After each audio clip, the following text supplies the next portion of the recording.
दोस्तों, इसमें कोई शक नहीं कि मज़हब इंसान की एक फितरी ज़रूरत है। गोया इंसान के ज़मीर में अल्लाह ने ये बात रख दी है कि कोई न कोई इस ज़मीन और कायनात का खालिक है। लेकिन ये भी सच है कि इस दुनिया में इसके बावजूद लामज़हब लोगों की एक बड़ी तादाद मौजूद है। आज की इस वीडियो में हम लामज़हब लोगों से सरफे नज़र करते हुए उन्हीं को मौज़ूए सुखन बनाएंगे जो पारसी मज़हब से ताल्लुक़ रखते हैं, और इस वक्त दुनिया में उनकी तादाद कितनी है और इस मज़हब से मुतल्लिक़ हामिलीन के नज़रियात क्या हैं और इस कायनात को वो किस निगाह से देखते हैं। इस वीडियो में पारसी मज़हब पर बहस की जाएगी। मुअज़्ज़ज़ ख़वातीन व हज़रात, आतिश परस्ती दुनिया के एक कदीम मज़हब के तौर पर जानी जाती है, जिसका मरकज़ कदीम फ़ारस यानी ईरान हुआ करता था। ये लोग आग को देवता का दर्जा देते थे और इसकी पूजा करते हुए ये यकीन रखते थे कि यही आग जिसकी हिद्दत जलाने का काम करती है, यही उनके मुकद्दर संवारने की ताकत भी रखती है। मुहक्किकीन के मुताबिक इस मज़हब की उम्र तकरीबन 2500 साल बताई जाती है, जबकि इसके बानी को ज़ोरास्टर का नाम दिया जाता है। यही वजह है कि इस मज़हब के मानने वालों को ज़रतश्त, आतिश परस्त और पारसी भी कहा जाता है, जबकि इस मज़हब की किताबों को दसातीर का नाम दिया जाता है। और नाज़रीन, अगर आप इन दसातीर का मुताला कर सकें तो यकीन करें कि आप हैरतों के समंदर में गोताज़न हो जाएंगे। इस मज़हब की किताब की हकीकी तालीमात के मुताबिक ये लोग खुदा के लिए हिकमत वाले रब का लफ्ज़ इस्तेमाल करते हैं। पारसियों के मुताबिक अल्लाह ना सिर्फ वाहिद है बल्कि कोई भी उसका शरीक नहीं, और इंसानी शऊर उसका इदराक पाने से माजूर है। इस मज़हब की असली तालीमात के मुताबिक वो वाहिद है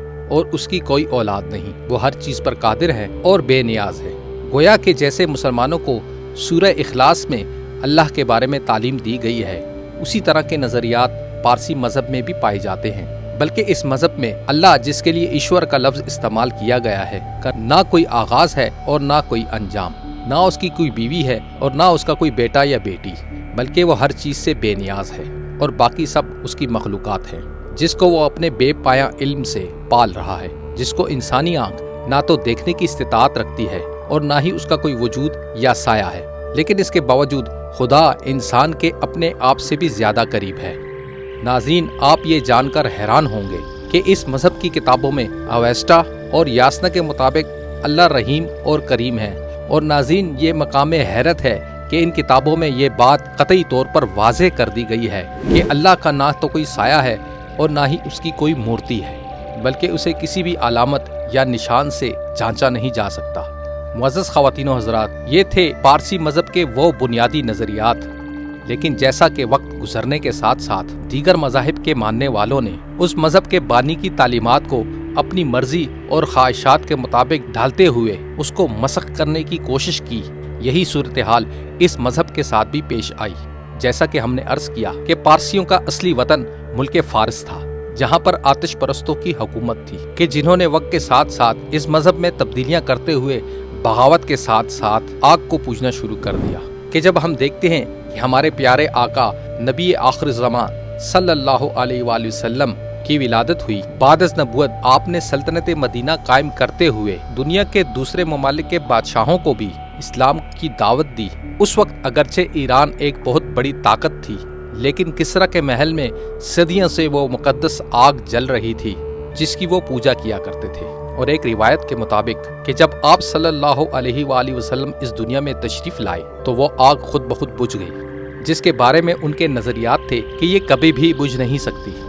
लेकिन जब ईरान पर उस मज़हब के मानने वालों की हुकूमत ख़त्म हो गई और हर तरफ इस्लाम का नूरानी पैगाम फैल गया, तो दीगर मज़ाहिब की तरह पारसियों की एक बड़ी तादाद भी हल्का बगोशे इस्लाम हो गई। जबकि इस वक्त दुनिया में इंतहाई कलील तादाद में इस मज़हब के मानने वाले मौजूद हैं। लेकिन अगर इनके आज के नज़रियात को देखा जाए तो वो पारसी मज़हब के हकीकी नज़रियात से कोसों दूर होते हुए ना सिर्फ मुशरिकाना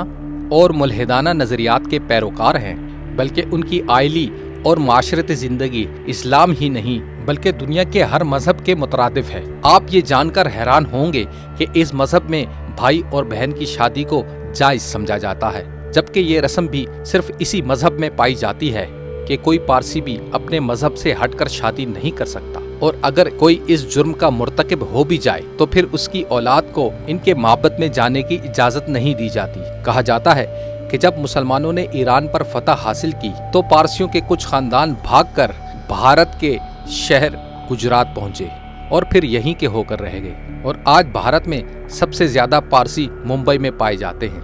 جبکہ امریکہ سمیت دنیا کے کئی ممالک میں ان کے خاندان آباد ہیں۔ ان لوگوں کے بارے میں یہ بات عام مشاہدے میں آئی ہے کہ یہ دنیا کے امیر ترین لوگوں کا مذہب ہے، جو نہ صرف بڑے بڑے محلات میں رہائش رکھتے ہیں بلکہ دنیا کی قیمتی ترین کاریں ان کے استعمال میں رہتی ہیں۔ یہی نہیں بلکہ دنیا کے چند امیر ترین خاندانوں کا تعلق بھی